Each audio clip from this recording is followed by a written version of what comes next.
What?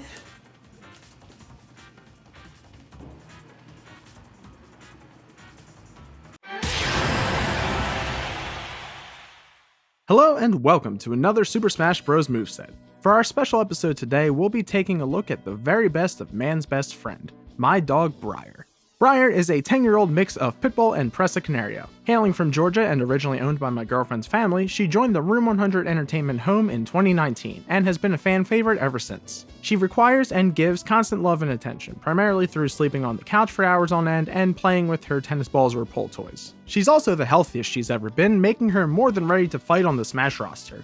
Now, it is true that Briar has never appeared in a video game, but on the other hand, let's get to work on bringing Briar into Smash. To help us get started, we luckily have another fairly realistic dog in Smash as a base, speaking of course about Duck Hunt. With that, we can base Briar's stats around how she would compare dog to dog. She'd be a good bit heavier with a weight around Ness and Lucas, have a decently slower walk and dash, a much lower jump height, and a much faster fall speed. This lends to a more direct, close to mid-range fighting style compared to the traps and projectiles of Duck Hunt. She's a simple gal with a simple playstyle, though not without some tricks up her collar. Moving on to other visual elements, her palette swaps are based on her various outfits and collars, 4 with additional layers and 4 without. Her default look features her main mint and roses collar, along with a pretty alt that lightens her fur and gives her a pink ribbon, Holiday giving her a Santa hat and green plaid collar, and Snarge darkening her fur and giving her a purple and yellow snakeskin collar in reference to our other pet Snarge the corn snake. Her other alts are Rain with a blue jacket with ducks and a blue collar with ice cream, Snow with a light green jacket and default collar,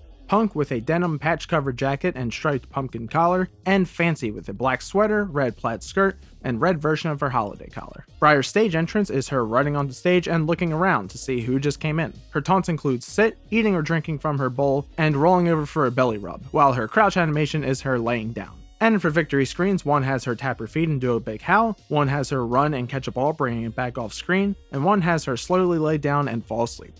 With that out of the way, let's get into Briar's moveset. I did say she's a straightforward pup, so moves aside, she only has one very simple mechanic called Excited. It's basically a version of Lucario's Aura, but with less direct effect. Up to 100%, Briar's tail will wag harder and harder, and starting at 35% can deal very minor damage to anyone standing too close behind her. At full excitement, her tail can deal 5% per hit. But let's move on to her actual controllable moves. For basics, Jab is Kiss. This is a very spammable, close-range lick, good for building damage without much knockback except for a finishing hit. F-Tilt is Bork, with a short, strong bark, kind of like Ganondorf's Jab. Up Tilt is Boop, having her quickly lift her nose and bonk opponents upwards. Down tilt is Steppy with a stomp forward, giving medium damage and knockback and sending opponents straight horizontal, and dash attack is Fetch with a strong running bite. Her aerials maintain this simple physical approach, with Nair, Fair, and Up Air all being a strong Manch similar to her Fetch Bite, Bear using a multi-hit Tail Slap, best for knockback along with Fair, and Dare with a move called Heavy Landing, having Briar lead front pulls first and slam into the ground, similar in damage to Sword's Dare. Now for her grab, I wanted to start incorporating some toys to extend her range, which is why her grab is a tether grab with her rope toy. This will have her fling the rope out and immediately lock an opponent into a match of tug-of-war, pummeling with strong pulls in her direction. With this, all of her throws are basic swings and slams, having her whip around viciously and win the tug-of-war.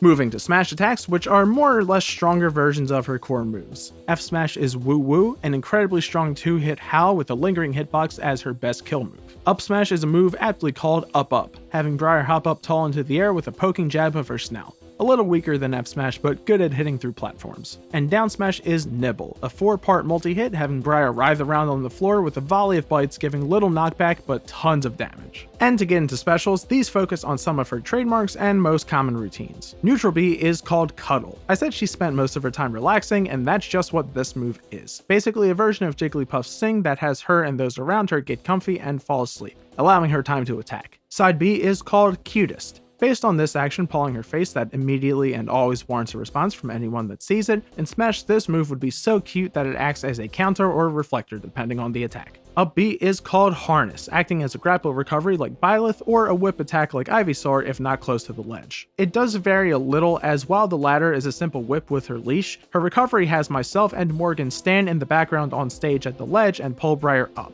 after which she can get up attack with one paw at a time, like climbing up onto the couch. And down B is called treat. Closest in function to Wii Fit Trainer's down B, Briar will sit and wait for a command represented by a button prompt above her head. If your input is correct and on time, you'll get a small heal and buff to your damage. Lastly, Briar's final smash is called Tennis Ball Tidal Wave. Referencing every Christmas when she gets a ridiculous amount of new tennis balls, Briar would run forward, trapping anyone hit in a cutscene where they are completely washed away in a sea of tennis balls, similar to Yoshi's final smash, as Briar catches one in her mouth. That completes Briar's entry into the world of Smash. But of course we can't leave it there. There's plenty other aspects of Smash representation that gaming characters get, so why not her? Briar's home field would be based on her daily walks with a stage called Philadelphia, a scrolling stage taking her around some of the biggest landmarks in the city, from City Hall to the Art Museum. I would make the stage more specific to where we actually live, but I'm not trying to dox myself. However, I will say that the Battlefield and Omega variants change in appearance to the interior of our apartment, resembling living room. This stage would come with a selection of Room 100 tracks, including a remix of her and Snarge's theme.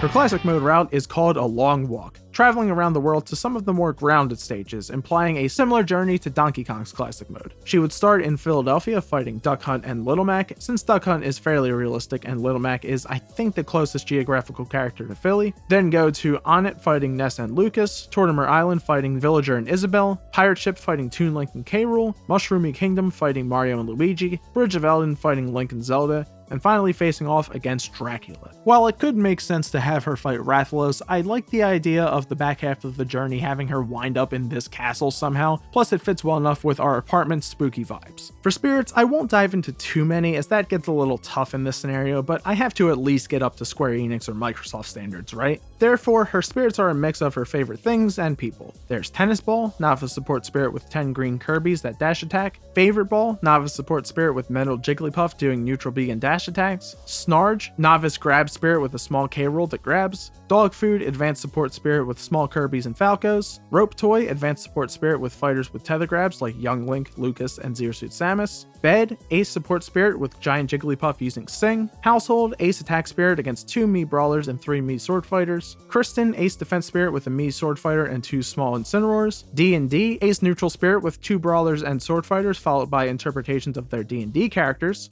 and finally the apartment, legendary defense spirit with a Mii gunner for myself and 2 sword fighters for Morgan and Jamie. And for Mii costumes, there's a few weird options. For more Briar related choices, you could have things like a Briar hood, tennis ball helmet, or her rain and snow jackets. Otherwise, you could just pull from signature outfits of the apartment or Room 100 merch. Finally, with everything said and done, what are Briar's chances of getting into Smash? I mean, come on guys, I think it's pretty obvious. It's gonna happen, 100%, absolutely no doubt in my mind. Sakurai may have a video games only rule now, but like, he hasn't seen Briar yet, so by the time the next Smash comes around, you will see her there.